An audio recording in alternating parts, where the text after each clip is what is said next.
सहनौ भुनक्तु सह वीर्यं करवावहै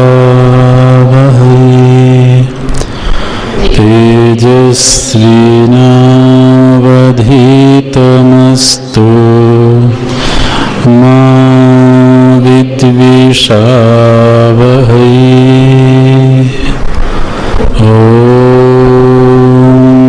शान्तिः शान्तिः शान्तिः।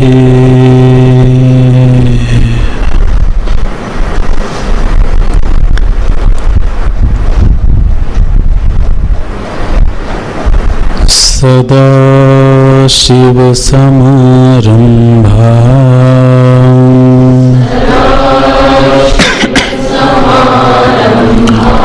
शङ्कराचार्यमध्यमाम् अस्मदाचार्यपर्यन्ताम्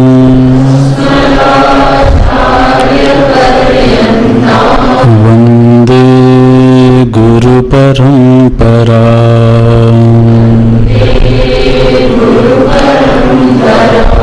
शङ्करं शङ्कराचार्यं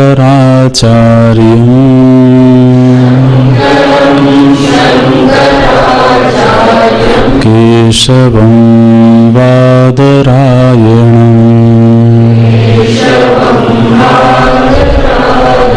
सूत्रभाष्यकृतौ वन्दे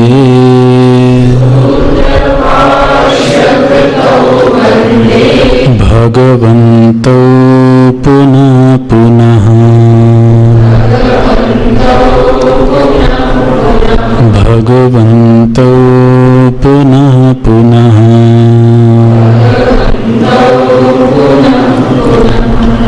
वेदो नित्यमधीयतां तदुदितम्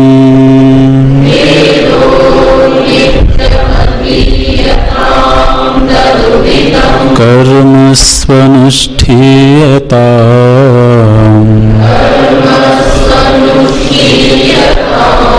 तेनेशस्य विधीयतामपचितिः।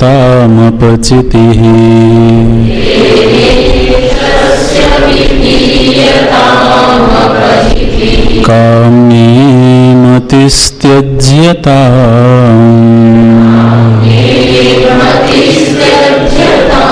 पापौघः परिधूयतां भवसुखे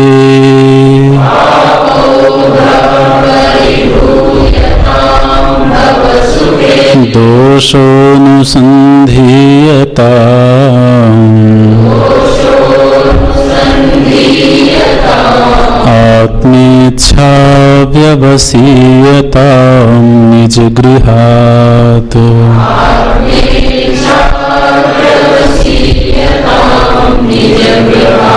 आत्मेच्छा व्यवसीयतां निजगृहात्।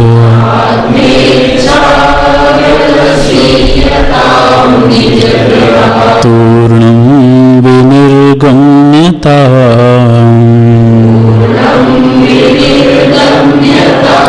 तूर्णं विनिर्गम्यताम्।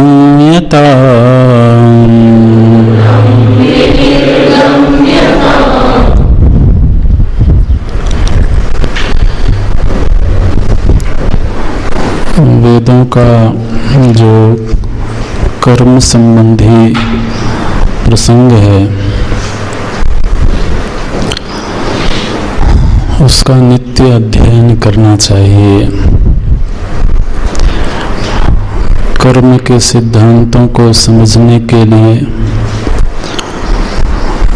कर्म संबंधी मंत्र, जब ब्रह्म विद्या का प्रसंग हो उसमें ब्रह्म विद्या संबंधी मंत्र, और जब कर्म का प्रसंग हो तो कर्म संबंधी मंत्रों का अध्ययन। यहाँ पर जो वेदों का नित्य अध्ययन विहित बताया गया वो कर्म के संदर्भ में है।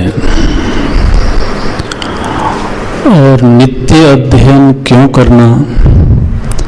यदि एक बार अध्ययन हो गया और हमने सीख लिया तो नित्य अध्ययन की क्या जरूरत है? तो वेदों के कुछ मंत्र तो ऐसे होते हैं जिनका कर्मों में भी विनियोग होता है। इसलिए यदि प्रतिदिन हमें कर्म का संपादन करना है तो तत्संबंधी मंत्रों का पाठ तो करना होगा। तो स्वाध्याय का एक अर्थ पाठ करना भी होता है। और वेदों का, श्रुतियों का पाठ करने से न केवल उनका कर्म में विनियोग है अपितु स्वतंत्र रूप से भी वो फलदायी है, पुण्य का हेतु है। वाणी की पवित्रता होती है, अंतःकरण की पवित्रता होती है। वाणिका समलं करोति पुरुषम या संस्कृता धार्यते। सुसंस्कृत वाणी व्यक्तित्व का बहुत खूबसूरत पक्ष है और वाणी में निरंतर माधुर्य प्रकट होता रहे उसके लिए देववाणी का पाठ होना चाहिए। संस्कृत को देववाणी कहा जाता है, गीरवाणी कहा जाता है। और संस्कृत साहित्य में वेद सर्वोपरि है, इसलिए नित्य पाठ होना चाहिए, ये भी इसका एक भाव है। और हमारे चुने हुए कर्मों के संपादन में जिन मंत्रों का विनियोग होता है उनका भी नित्य पाठ करना ही है। और निरंतर कर्म में और बेहतर क्या हो सकता है? तो जैसे हम लोग यज्ञ करते हैं, गायत्री हवन होता है। अब अगर पूरे विधान से किया जाए तो उसका वेद में वर्णन है कि उसके लिए हवन कुंड का क्या आकार होना चाहिए, समिधा में क्या चीजें होनी चाहिए, हवन सामग्री में किन किन वस्तुओं का उपयोग होना चाहिए। ये सब भी विधान है। वेदों के ही अंतर्गत जो वेदांग हैं, सूत्र ग्रंथ हैं, गृह्य सूत्र आदि, तो उनमें यज्ञ का विधान बताया गया है और विधिवत तरीके से संपन्न किया हुआ यज्ञ देवताओं के पोषण का हेतु है। उस यज्ञ से पोषित देवता हमारे लिए मंगल का सृजन करते हैं। इसलिए प्रत्येक छोटा छोटा कर्म भी पूरे विधान के साथ हो। यहाँ तक कि जीवनचर्या में सोने जागने का भी विधान है कि इतने बजे के बाद नहीं सो सकते हैं, इस समय नहीं सो सकते हैं। तो यदि कोई शास्त्र सम्मत जीवन जीता है या जीने की कोशिश करता है तो उसे शास्त्र का आश्रय लेना होगा। तस्मात् शास्त्रम प्रमाणम दे, उसके लिए शास्त्र प्रमाण हो गए। कार्य व्यवस्थित हो, क्या कार्य है और क्या अकार्य है, इन दोनों का विधान होता है उसमें। और फिर कर्मों का पूरी तत्परता से, पूरे उत्साह के साथ अनुष्ठान करते समय उत्साह की मात्रा जितनी होगी वो कर्म उतना बेहतर होता जाएगा। पूरे उत्साह के साथ, पूरे मनोयोग से उसका संपादन होना चाहिए। इसके बाद में जब दीर्घ काल तक हम कर्म का अनुष्ठान करते हैं, अपनी जीवनचर्या को जीते हैं और थोड़ा बहुत सत्संग यदि मिले तो मन में कहीं ऐसा आने लगता है कि ये कर्म का आश्रय कब तक, कर्म के सहारे अपने आप को सुख देना वो तो हम कर ही रहे हैं, लेकिन क्या इसका और भी कोई विकल्प है? क्या कोई और बेहतर स्वरूप हो सकता है? ऐसा विचार क्यों मन में आता है? क्योंकि ये कर्म की उदधि में एक बार प्रवेश कर जाएं तो वहां से निकलना आसान नहीं दिखाई देता है। तो कर्तव्यों की जो बहुलता है वो कहीं न कहीं जाकर के व्यक्ति को लगता है कि कभी इससे ऊपर उठना चाहिए। और खासतौर से वो अनुष्ठान जो अहम के पोषण के लिए हो रहे हैं, तो अहम को कब तक पोषित किया जाए, कब तक उसका पालन किया जाए। तो भगवान भाष्यकार बोले कि यदि ऐसा भाव मन में आता है तो ये बहुत ही मंगलमयी भाव है। कर्माश्रय से ऊपर उठने की इच्छा ये जीव के प्रगति की निशानी है। तो क्या करें महाराज? हम बोले अब वो जो कर्म है उनको कर्म मत रहने दो, तो उनको पुष्प बना दो। अपनी इष्ट की अर्चना करने के लिए, अपने प्रभु की आराधना करने के लिए उन कर्मों को पुष्प बना लो। और जिस तरह से हम पुष्प से उनकी आराधना करते हैं, अपने आप को पुष्प के माध्यम से समर्पित करते हैं, ऐसे ही कर्म के माध्यम से अपने आप को समर्पित करो।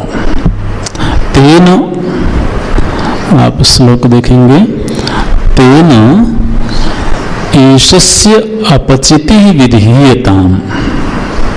तेन मतलब तेन कर्मणा, वेद सम्मत जिन कर्मों का अनुष्ठान कर रहे हो, अब उन्हीं कर्मों के माध्यम से, उन्हीं कर्मों का आश्रय लेकर के ईशस्य, अपचिति का अर्थ होता है पूजा, आराधना, अपचिति विधीयता, उन्हीं कर्मों का आश्रय लेकर के ईश्वर की पूजा करो, ईश्वर की आराधना करो। तो ये कहना चाहते हैं कि उन कर्मों को पूजा के पुष्प बना लो। अब आप जानते हैं कि पुष्प हर कर्म को नहीं बनाया जा सकता है। कुछ कर्म हम ऐसे भी कर डालते हैं जिनको कैसे समर्पित किया जाए।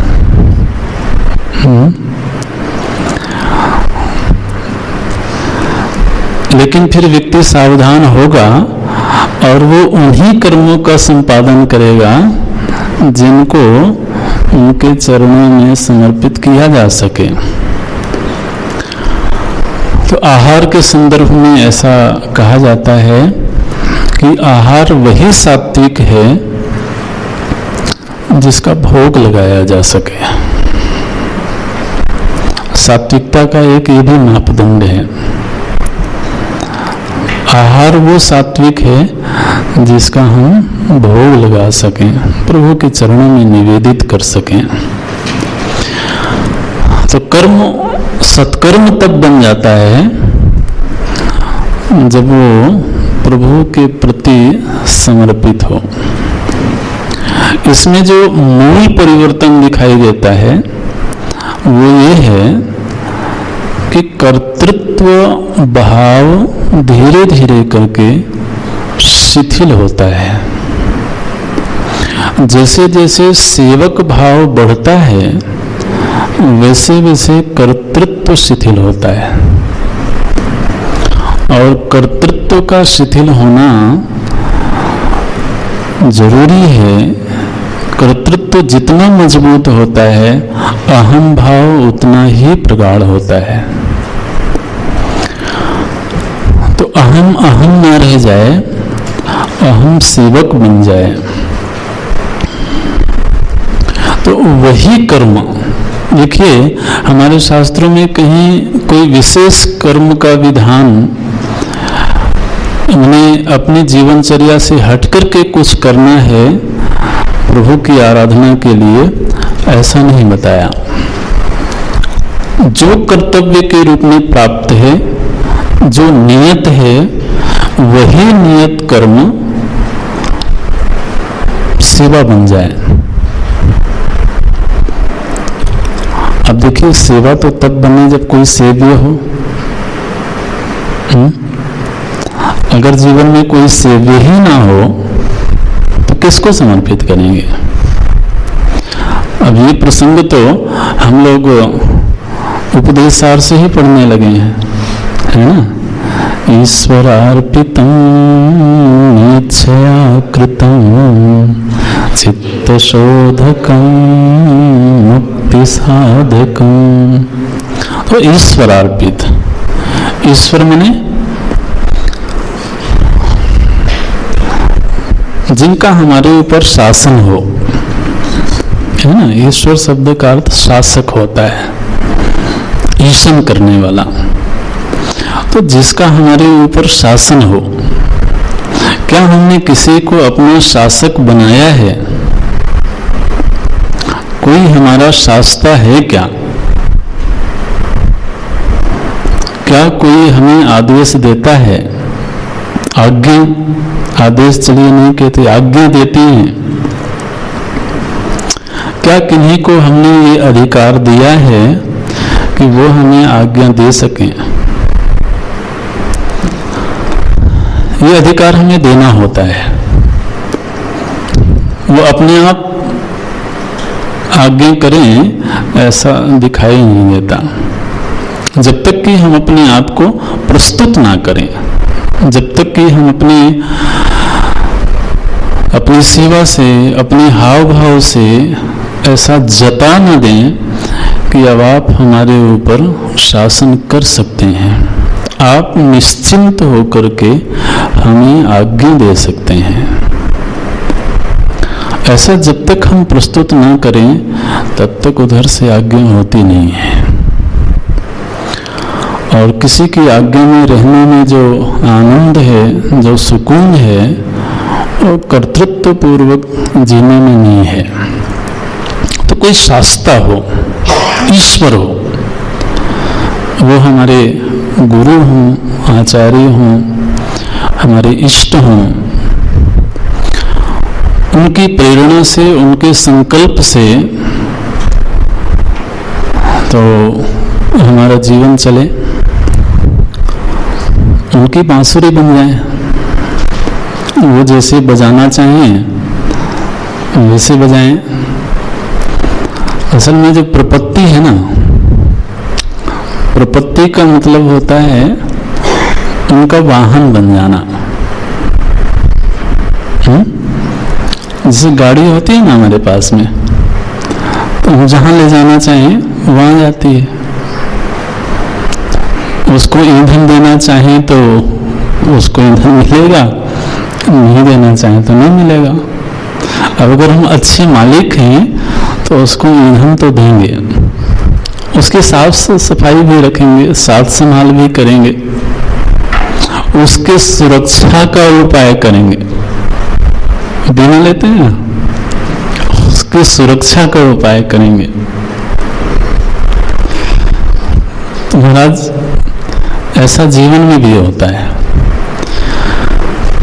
अगर कोई शास्ता हो तो फिर वो हमारी सुरक्षा का भी, हमारे पोषण का भी, हमारी सुख सुविधाओं का भी ख्याल करते हैं। तो कोई ऐसा हो जिनके लिए जीवन चले, जिनके लिए कर्म हो, यानी संकल्प उनका हो और क्रिया हमारे माध्यम से हो। ये है पूजा के पुष्प। हम लोग जिस समय नारद भक्ति सूत्र का अध्ययन मनन कर रहे थे, उस समय ये प्रसंग काफी विस्तार से हम लोगों ने विचार किया था। तो श्री हनुमंत लाल जी के चरित्र में ये चीज देखने को मिलती है। जिमी अमोघ रघुपति कर बाना, एही भांति चले हनुमाना। ये चौपाई इस प्रसंग में बिल्कुल सटीक बैठती है। आप स्मरण रखने के लिए तो कहीं लिख लेना। वहां पर गोस्वामी जी ने इतना सुंदर दृष्टांत दिया, बोले कि जिस तरह से प्रभु श्री राम जी बाण का अनुसंधान करते हैं, चलता बाण है, चलता हुआ बाण दिखाई देता है, लक्ष्य का भेदन बाण करता है, ठीक है, लेकिन लक्ष्य का निर्धारण बाण ने नहीं किया है। और उसमें जो शक्ति है, कितनी दूर जाएगा, ये शक्ति भी उसकी अपनी नहीं है। लक्ष्य तक जाता वो है, कार्य वो करता है। जिमी अमोघ रघुपति कर बाणा, बोले ये ऐसा बाण है जो अमोघ है, एक बार चला दिया गया तो वो फिर लक्ष्य भेदन किए बिना लौटेगा नहीं। यही भांति माने श्री हनुमंत लाल जी एक व्यक्ति नहीं रहे, वो श्री राम जी के बाण हो गए। इतना सुंदर दृष्टांत है। जानकी जी की खोज हनुमंत लाल जी ने किया, लेकिन मुद्रिका देते समय ही प्रभु जी ने शक्ति दे दी, और मुद्रिका देते ही लक्ष्य भी बता दिया उन्होंने, ये कार्य आपको ही करना है। अरे भाई, उस सेना के जो सेना नायक थे वो श्री हनुमान जी नहीं थे, वो तो अंगद थे। अब यदि मुद्रिका देना था और पूरी टीम बनाई गई थी दक्षिण मार्ग में खोज के लिए, तो मुद्रिका तो जो दल के नायक हैं उनको देना चाहिए, लेकिन नहीं, वो संकेत में ही प्रभु जी ने लक्ष्य भी दे दिया और शक्ति भी दे दी। राम नाम अंकित अति सुंदर, ऐसी मुद्रिका उन्होंने दी कि वो, और फिर श्री हनुमंत लाल जी ने उसको मुख में रख लिया। उस शक्ति को उन्होंने अपना आश्रय बना लिया। तो ऐसा कुछ हो, उनका संकल्प हो, हमारा जीवन हो, ये बहुत ही कर्म का सुघड़ रूप है, मंगलमयी रूप है। इसी को कर्म योग बोलते हैं। जब वो कर्म हमारे इष्ट से हमें संयुक्त रखे, जब हमारी जीवनचर्या हमारे मन को, हमारी बुद्धि को उनके चरणों से जोड़ के रखें, ऐसा कुछ जीवन में बदलाव हो। ये भी अपने आप में लिया हुआ एक संकल्प है। अगर ढंग से विचार करें इस प्रसंग पर, तो ये भी हमारा खुद का चुना हुआ संकल्प है कि अब मुझे उनके संकल्प के अनुसार जीना है। ये भी संकल्प तो हमें ही लेना होगा ना। तो धीरे धीरे करके जब कोई शास्ता हो गए, अनुशासक हो गए, उनकी शरण में रहने में हमें सुकून मिलने लगा, तो फिर ये संकल्प पैदा हो जाए कि अब उनके लिए करना है। अच्छा, यहाँ मजेदार प्रसंग तो ये होता है कि जिनके लिए करना है उन्हें कुछ चाहिए नहीं होता।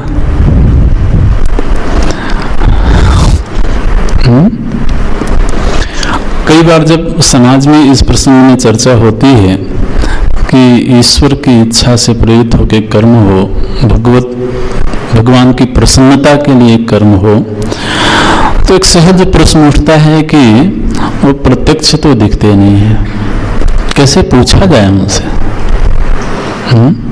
कहाँ जाके पूछे कि भैया आपको चाहिए क्या, आप हमसे क्या करवाना चाहते हो? ये प्रश्न रहता है मन में। अब यदि सदगुरु के रूप में वो जीवंत हैं, हालांकि प्रभु हमेशा ही जीवंत है, लेकिन हाँ एक आकृति की मांग होती है, तो सदगुरु के रूप में है। इसके साथ ही भगवान का अस्तित्व कर्म के संदर्भ में दो जगह देखना होता है, बाहर विराट के रूप में और भीतर अंतर्यामी के रूप में।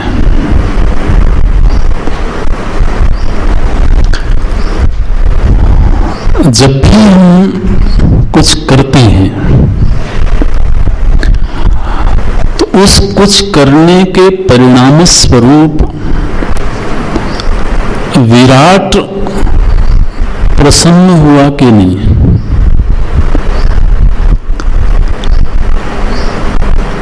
हमारा अंतर्यामी प्रसन्न हुआ कि नहीं। ध्यान देना, अंदर ही दोनों बैठे हुए हैं, अहम भी अंदर ही बैठा हुआ है और अंतर्यामी भी अंदर ही बैठा हुआ है। तो कब अहम का पोषण हो रहा है और कब अंतर्यामी प्रसन्न हो रहे हैं, ये हमें पार्थक्य तलाश लेना चाहिए।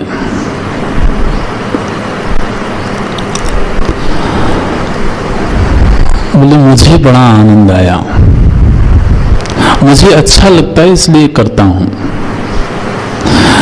मेरे दिल को सुकून मिलता है इसलिए करता हूं। दूसरों की दृष्टि में बुरा हो तो हुआ करें, क्या करें, किस किस का ख्याल रखें,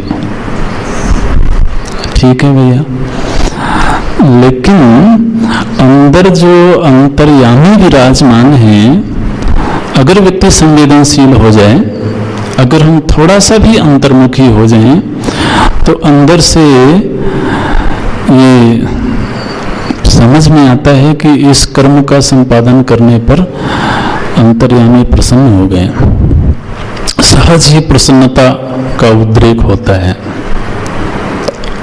और इसका मैंने संपादन किया तो अंदर कहीं नाराजगी हो गई। तो जैसे जैसे सत्कर्म बढ़ता है, वैसे वैसे अंतर्यामी की प्रसन्नता बढ़ती है, और अंतर्यामी की प्रसन्नता बढ़े तो उनके साथ होने का एहसास बढ़ने लगता है। और निश्चित रूप से हम जिस समाज में रह रहे हैं, उस समाज में भी हमारे कुछ कर्तव्य निर्धारित हैं। जब हम उनका अनुष्ठान करते हैं तो विराट की प्रसन्नता होती है, विराट की प्रसन्नता समाज की तरफ से जो प्रतिदान मिलता है हमें, उस रूप में दिखाई देता है। तो सत्कर्मी व्यक्ति का यश अपने आप से फैलता है। साधु प्रकृति का जो व्यक्ति है उसकी कीर्ति अपने आप समाज में, ये कीर्ति भी एक प्रमाण है। हम भले कीर्ति के लिए ना कर रहे हों, लेकिन ये कीर्ति भी एक प्रमाण है कि समाज को हमने कुछ दिया है, और वो कहीं ना कहीं विराट की प्रसन्नता का संकेत है। कीर्ति का मतलब होता है, क्या मतलब होता है?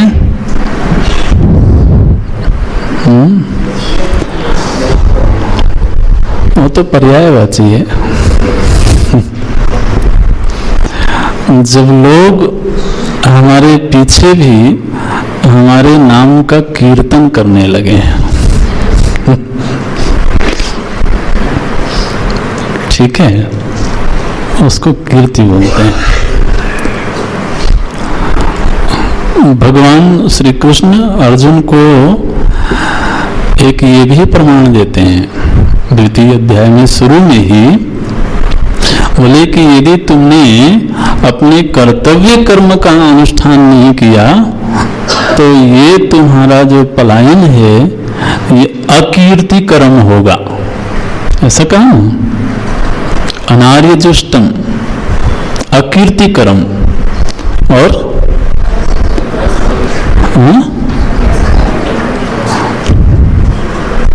कोई बोलता ही नहीं, अस्वर्ग्यम।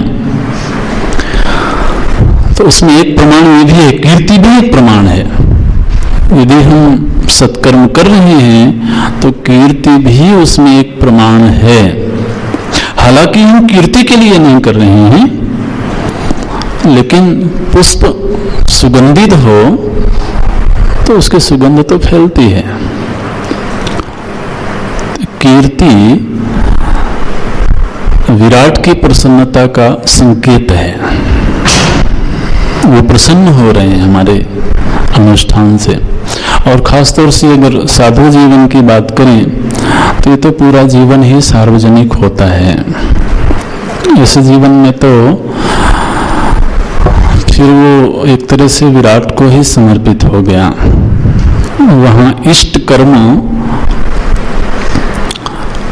न्यून हो गया, आपूर्त कर्म ही प्रधान हो जाता है। इष्ट और आपूर्त तो अध्ययन हुआ होगा। तो इष्ट कर्म न्यून हो जाता है साधु जीवन में, सन्यासी जीवन में आपूर्त कर्म प्रधान हो जाता है। और वही विराट फिर हमारा पोषण करता है।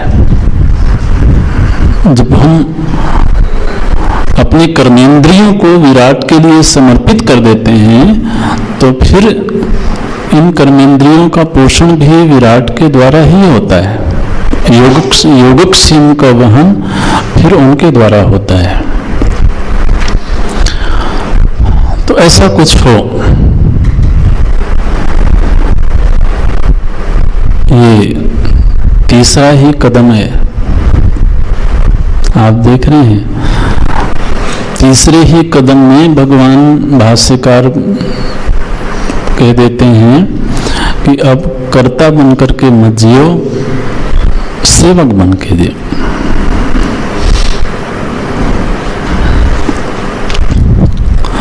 इसके साथ ही साथ मैं सेवक भी हूं और मैं इस तरह से सेवा करना चाहता हूं, ये दोनों साथ साथ नहीं चलेंगे। कई बार ये समस्या रहती है, मुझे तो ये वाली सेवा दो, ये वाली सेवा मैं नहीं करूंगा, ये तो और भी लोग हैं, मुझसे करवा लो ना, मुझे ये सेवा चाहिए। इसका मतलब क्या है कि अभी हमने अपनी वासनाओं को छोड़ा नहीं है, अपनी इच्छाओं को छोड़ा नहीं है। हालांकि इतना जल्दी छूटती भी नहीं है, लेकिन अभ्यास तो करना होगा। भगवान क्या कहते हैं कि जिस समय उनकी आराधना कर रहे हो, उनके लिए कर्म कर रहे हो, उस समय फिर काम्य भाव का साहचर्य नहीं होना चाहिए। काम्य मतिस्त्यज्यताम। अगला पड़ाव क्या है कि दोनों साथ साथ नहीं चलिए कि मैं तो सेवा भी करूंगा और इस तरह से करूंगा, मेरी इच्छा तो ऐसी है, मेरा भाव तो इस तरह का है। अब मेरे उस भाव से मेरे सेव्य प्रसन्न हो रहे हैं कि नहीं हो रहे हैं, बोले उनको भी ज्यादा समझ नहीं है। उनको पता नहीं कि ऐसे भी किया जा सकता है। तो ठीक है, तो हम ही कई बार शास्त्रा बनने लगते हैं, होता है ना। मैं तो अपना शास्त्रा बनाया और धीरे धीरे करके अब हम खुद ही शास्त्रा बनने लगते हैं, ये होता है। भाष्यकार कहते हैं नहीं, फिर काम्य मतिस्त्यज्यताम, मति का त्याग कर दो। एक विशेष मति है, एक बुद्धि है, एक विवेक है। कौन सी मति है? बोले जो काम्य कर्म की ओर ले जाती है। काम्य का मतलब है अपनी वासनाओं की गुलामी करते हुए जब हम कोई निर्णय लेते हैं तो वो काम्य मति है। अब ध्यान रखें, वासनाएं शुभ भी हो सकती हैं। अगर शुभ वासनाएं हैं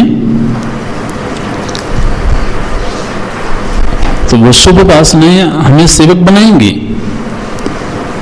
लेकिन यदि कदाचित वासनाएं सेवक भाव की विरोधी हों तो सेवक भाव की विरोधी जो वासनाएं हैं उनके वश में ना रहें। कम से कम उससे निकलने की एक सार्थक कोशिश करें। अब ये आत्मविश्लेषण का विषय है, क्योंकि कई बार हम संवेदनशील न हो तो समझ में नहीं आता है कि अभी मेरे अंदर सेवक वृत्ति है कि अभी मेरे अंदर वासना का विस्तार हो रहा है, अशुभ वासना का विस्तार हो रहा है। जो भक्ति है ना, इसमें भी वासना का विस्तार होता है, लेकिन वो शुभ वासना, भक्ति की वासना होती है। तो भक्ति की वासना जैसे जैसे गाढ़ी होती है, वैसे वैसे जो दुर्वासनाएं हैं वो शिथिल होती हैं। और ये प्रपत्ति की वासना, शरणागति की वासना हमारे अंदर नित्य सत्वगुण को बढ़ाती है और धीरे धीरे तो दीपक का काम करती है। वो राम भगति चिंतामणि सुंदर, बसे करुण जाके उर अंतर, परम प्रकाश रूप दिन राती। भक्ति की वासना बढ़ गई हो, उपासना के संस्कार बढ़ गए हों, तो वो संस्कार अंदर दीपक का कार्य करते हैं। मानो कि हृदय प्रकाशित हो गया और वहां ये समझ में आने लगा कि अब ये संकल्प ईश्वराराधन में सहकारी है और ये संकल्प बाधक है। संकल्प तो अपने समय से उठते हैं, लेकिन उनमें ये निर्णय लेना ये संकल्प भक्ति विरोधी है और ये संकल्प भक्ति में साधन रूप है, इसके लिए अंदर का प्रकाश चाहिए, अंदर की जागृति चाहिए। और जो जो अशुभ संकल्प हैं, जिनसे अहंकार पुष्ट होता है, कर्तृत्व पुष्ट होता है, तो उनका धीरे धीरे करके त्याग हो। वो भी विवेक से ही होगा। अपने आप नहीं होगा। कर्म के धरातल पर यदि सेवा में मन नहीं भी लगता है, इसके बावजूद सेवा करना, चलो किसी को दिखाने के लिए ही सही, ठीक है ना, किसी को दिखाने के लिए ही सही, वो दिखाने के लिए करते करते उस कर्म में ही रुचि पैदा हो जाएगी।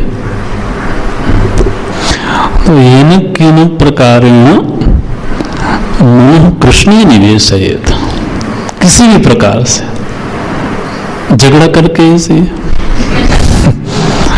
दुश्मनी करके ही सही, हम भगत हैं ऐसा दूसरों को दिखाने के लिए ही सही, वंचक भगत कहाई राम के।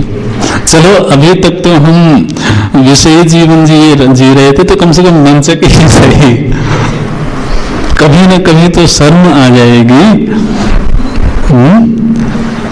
कि भक्ति भी दिखाने की है क्या, लेकिन कम से कम होने तो लगे, शुरुआत तो हो जाए,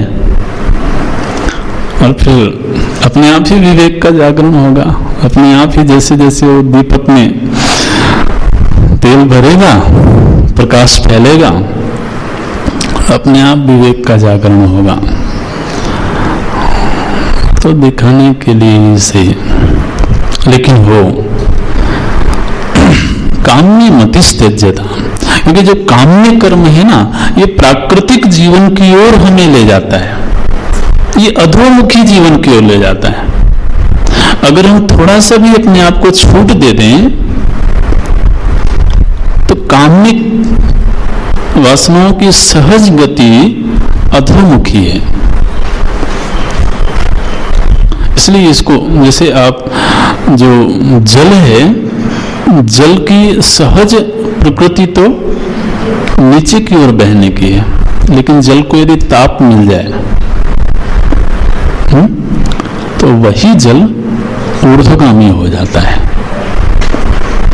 तो ऐसे ही थोड़ा भक्ति का, साधना का, सत्कर्म का ताप मिले इस मन को, तो ये ऊपर की ओर उठने की कोशिश करेगा। काम्ये मतिस्त्यज्यताम्,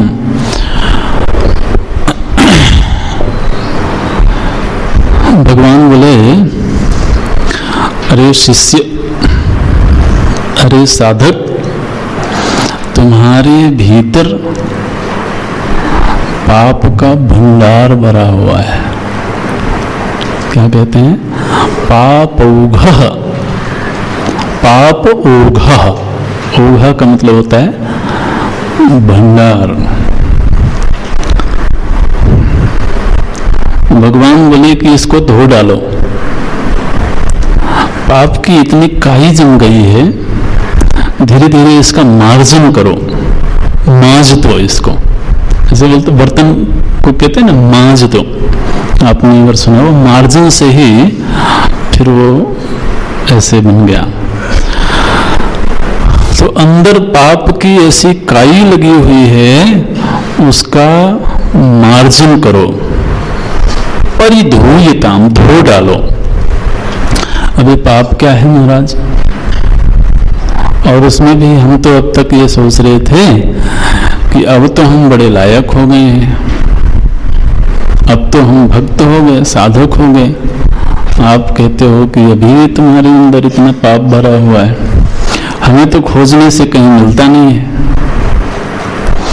जब हम आत्म विश्लेषण करते हैं तो हमें तो सब खूबसूरत चीजें ही मिलती हैं, दूसरे में होगा तो ठीक है, लेकिन मुझे अपने आप में तो बड़ी खूबसूरत चीजें दिखाई देती हैं, अंदर भी बाहर भी मेरे जैसा खूबसूरत। भगवान की बड़ी साजिश है। जब हम गर्भ में थे तो उन्होंने कान में आकर के कह दिया था, देखो बेटा, इस दुनिया में तुम्हें मैंने मास्टरपीस बनाया है, तुम्हारे जितना खूबसूरत मैंने किसी को नहीं बनाया, और वो उनका कहा हुआ वाक्य हमें याद रह गया। आज तक हमें ऐसा नहीं लगा कि कोई हमसे भी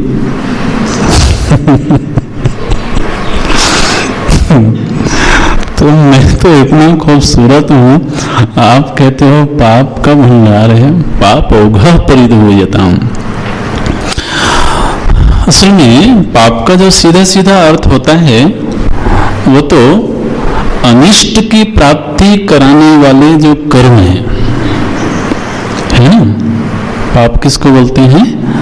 अनिष्ट, जो हम नहीं चाहते हैं, अनायास वो आते हैं, तो वो भी किसी न किसी कर्म का ही परिणाम होगा। अगर हमें प्राप्त हो रहा है तो उस प्राप्ति के पीछे कुछ न कुछ प्रतिदान तो होगा। तो अनिष्ट की प्राप्ति कराने वाले जो भी कर्म हैं उनको पाप में गिना जाता है। ये कर्म के संदर्भ में पाप की परिभाषा है, लेकिन इससे उत्कृष्ट बात कुछ और है।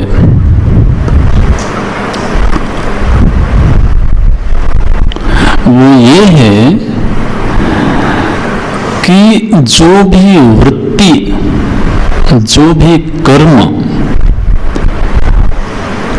हमें या हमारे स्वरूपानुसंधान में बाधक बनता हो, वो पाप है। फिर चाहे कर्म के संदर्भ में वो पुण्य ही क्यों ना हो। पकड़ में आया? स्वरूपानुसंधान में जो भी वृत्ति,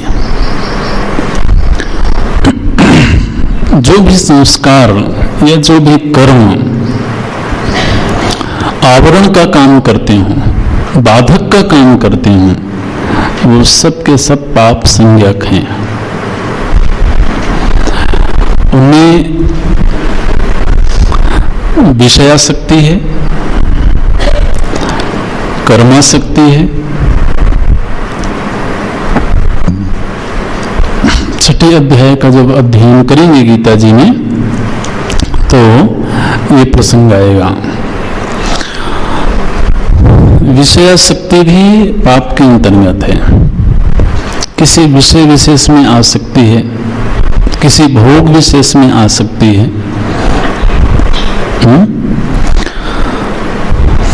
आसक्ति माने जो कभी भी आ सकती है।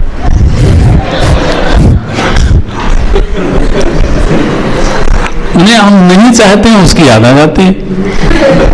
आसक्ति उसे कहते हैं ना। बैठे हुए हैं सत्संग में, अब महाराज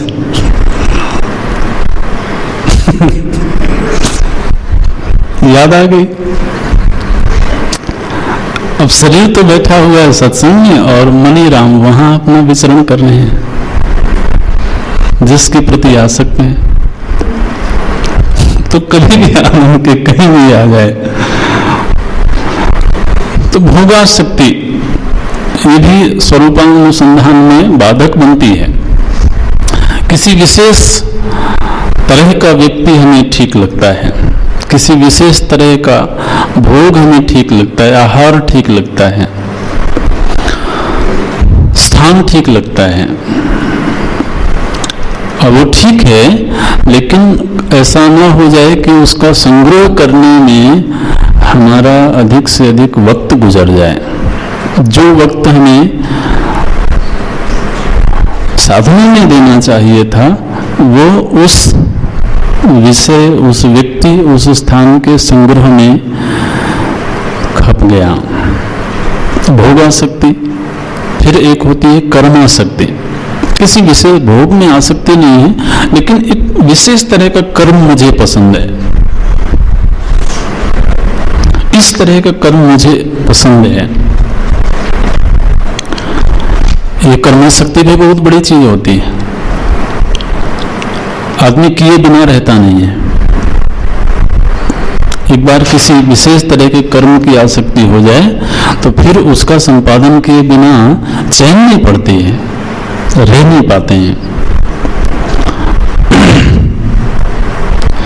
तो जितने तरह की आसक्तियां जो भी भगवत भाव विरोधिनी है, बाधक हैं, वो सब के सब पाप शब्द में गिन लेना चाहिए। और हर तरह की आसक्ति को धोना है, उसका उपाय है भगवत चरणों में आसक्ति हो जाए, है ना। पहले ही जो बात कह रही हैं, तो यहां पर पाप को धोने के लिए कुछ अतिरिक्त करना है ऐसा नहीं।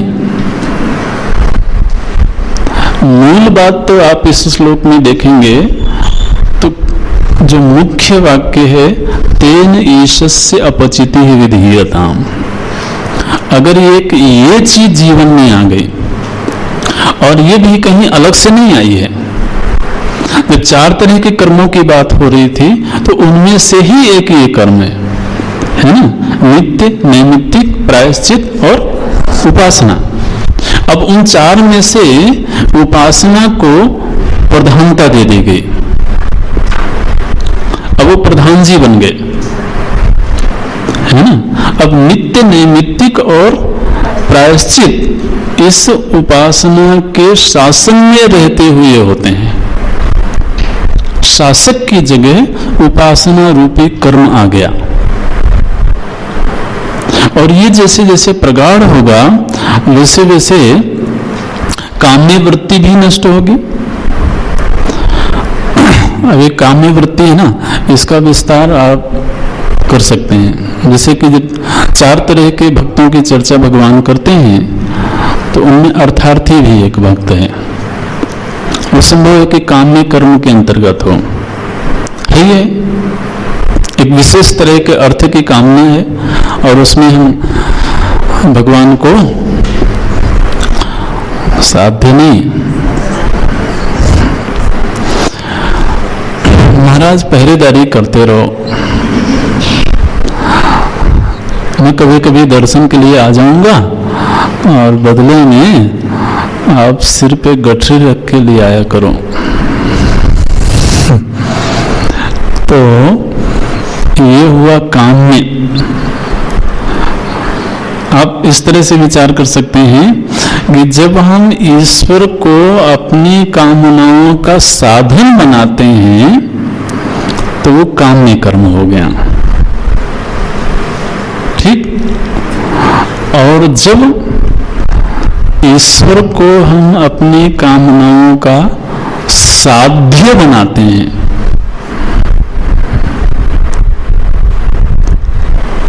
ये अंतर पकड़ में आ रहा है, तो वो भक्ति हो गई।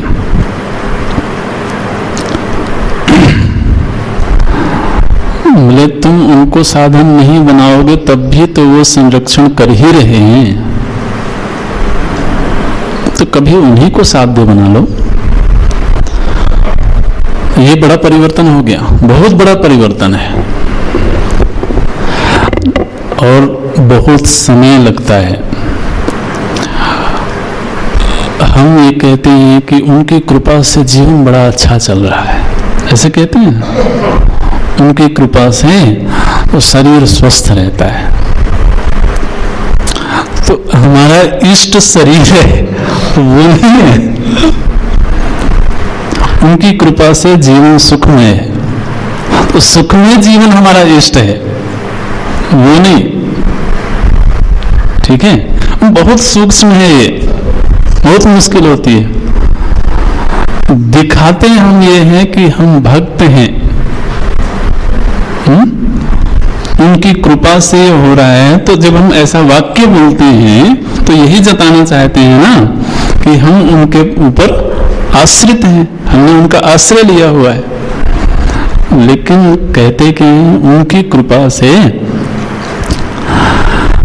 जीवन ठीक ठाक है महाराज। अरे जीवन ठीक हो कि ना हो ये ध्यान दिया कि नहीं वो प्रसन्न है कि नहीं है, बोले वो तो वैसे ही प्रसन्न रहते हैं,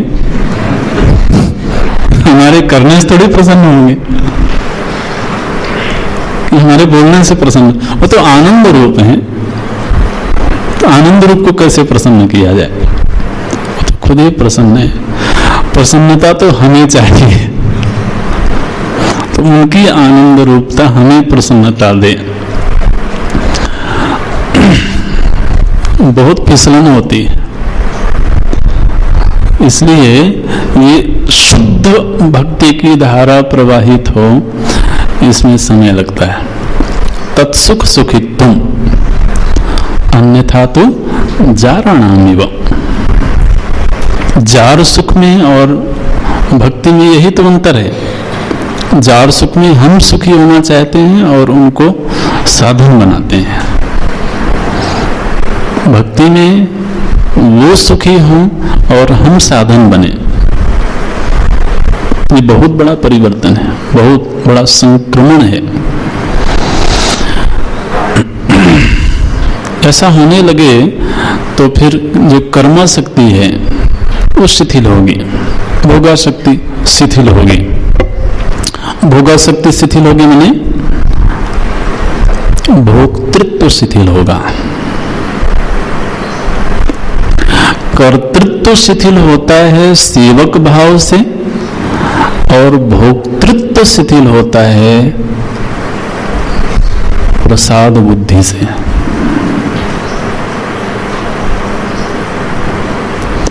ठीक है, कर्तृत्व और भोक्तृत्व इन्हीं दो आयामों से हमारा व्यक्तित्व अभिव्यक्त होता है, और इन दोनों रोगों के उपाय पृथक पृथक हैं। एक तरह के रोग हैं, जो शुद्ध चेतन तत्व है उसमें ये कर्तृत्व और भोक्तृत्व गांठ की तरह से हैं, इनके निवारण के उपाय पृथक पृथक है। कर्तृत्व की शिथिलता सेवक भाव से, दास्य भाव से, और भोक्तृत्व, भोग तो चाहिए, जीवन है तो भोग चाहिए, लेकिन जब वो भोग प्रसाद बुद्धि पूर्वक होने लगा तो भोक्तृत्व शिथिल होने लगा।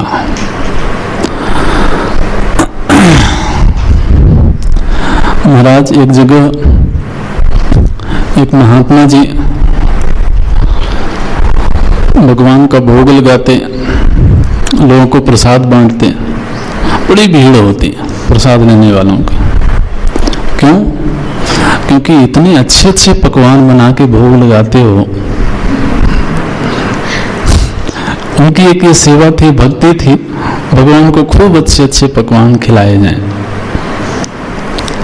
जगन्नाथ जी में बहुत भोग लगता है महाराज, उनको तो खाने वाले भगवान ही कहा जाता है। तो आप जाइए तो बाहर उनके प्रसाद की दुकान लगी रहती, पूरी बाजार लगी रहती है ऐसे पकवान।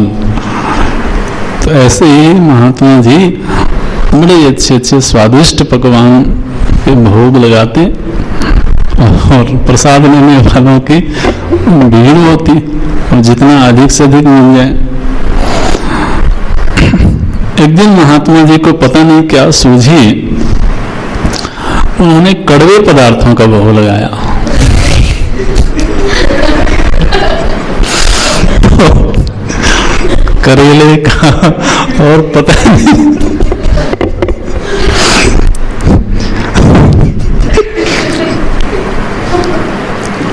और जब प्रसाद वितरण का समय आया,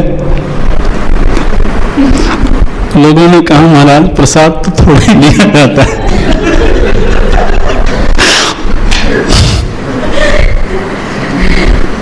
थोड़ा थोड़ा ही देना।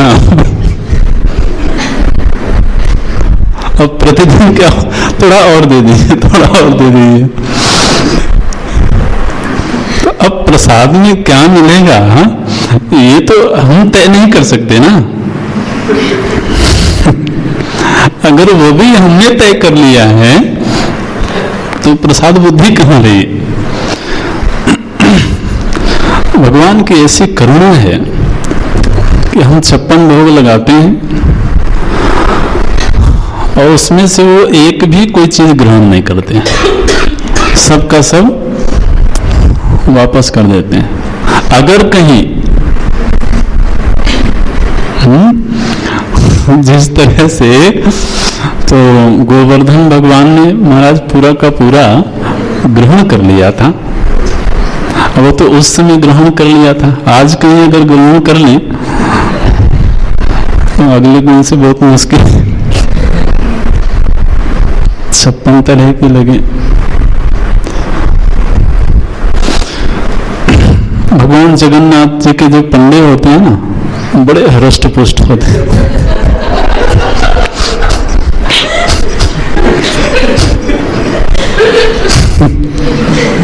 आप जाकर के आप ही गए थे होली के समय पर, महाराज खुले बदन घूमते हैं, कोई नहीं चिंता, अपना ही साम्राज्य है।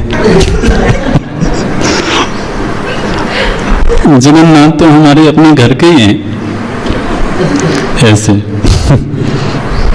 तो प्रसाद बुद्धि का मतलब यह है कि फिर जो कुछ भी उनकी कृपा से मिले, अच्छी परिस्थिति और बुरी परिस्थिति का मापदंड खत्म हो गया।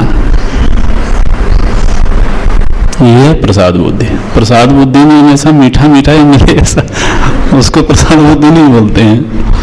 वो तो फिर जो भी प्राप्त होता है सब मंगलमयी विधान है। सुदामा जी को गरीबी का कष्ट कभी नहीं था। हम गाने बजाने वालों को लगता है कि बड़े कष्ट में थे, कभी उनसे पूछिए तो उन्हें कभी इस बात का कष्ट नहीं था। ठीक है, भगवान के प्रसाद के रूप में प्राप्त है तो यही सही है। इसको बोलते हैं प्रसाद बुद्धि। ये प्रसाद बुद्धि जब बढ़ती है तो फिर भोग बुद्धि, आसक्ति बुद्धि खत्म होती है। उसको बोलते हैं पाप औघः परिधूयताम। अपने आप धुलता चला जाएगा, वो धुलता चला जाएगा। भव सुखे दोषोनुसंधीयताम। बोले दुनिया में जो सुख है, आप ये मत कहना कि सुख नहीं है। भगवान तो कहते हैं कि सुख है। क्या कह रहे हैं? भव सुखे, सुख है भव में। भव मानी जगत, दुनिया, जगत में सुख है तो सही। और सुख क्यों नहीं होगा? आखिर दुनिया भी तो बनी कहां से है? आनंद रूप परमात्मा से ही तो बनी है ना, मसाला तो वही है। तो आनंद रूप परमात्मा से बनी हुई सृष्टि आनंद रूप तो होगी, लेकिन इसमें कुछ दोष भी हैं। जगत की तरफ से जो आनंद आता है, जगत की तरफ से जो सुख आता है, उस सुख में कुछ दोष भी हैं। उन दोषों का अनुसंधान करो। क्यों अनुसंधान करें? क्योंकि इससे आसक्ति घटेगी। दोषों का अनुसंधान करने से संभव है कि ये जो तीव्र आकर्षण है वो थोड़ा शिथिल हो जाए। दोषः अनुसंधीयताम। गीता जी में भी कई जगह पर यह प्रसंग आया, दोष दर्शन करना। और वैसे तो दोष दर्शन बहुत मंगलमय नहीं माना जाता है, लेकिन यस, अगर कहीं दोष है तो हम उसको नजरअंदाज नहीं कर सकते। उसको देख करके उससे बचने की कोशिश, देखना इसलिए क्योंकि उससे बचना है ना। अब कहीं अगर कांटे बिछे हों तो जानबूझ करके हम अगर वहां चलें तो ये भी तो कोई विवेकपूर्ण जीवन नहीं है। तो अगर रास्ते में कहीं कांटे बिछे हैं तो उन कांटों को साफ कर दें, या साफ सुथरे रास्ते पर चलें, इसके लिए कांटों को तो देखना होगा। तो जो भी दोष हैं उन दोषों का अनुसंधान होना चाहिए। इस पर अगली कक्षा में हम लोग थोड़ा विस्तार से चर्चा करेंगे।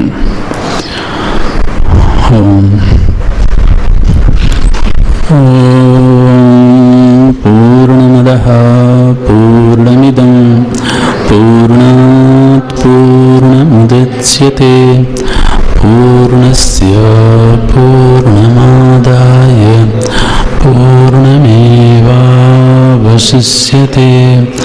ॐ शान्ति शान्ति शान्तिः। हरिः ॐ श्री गुरुभ्यो नमः। हरिः ॐ।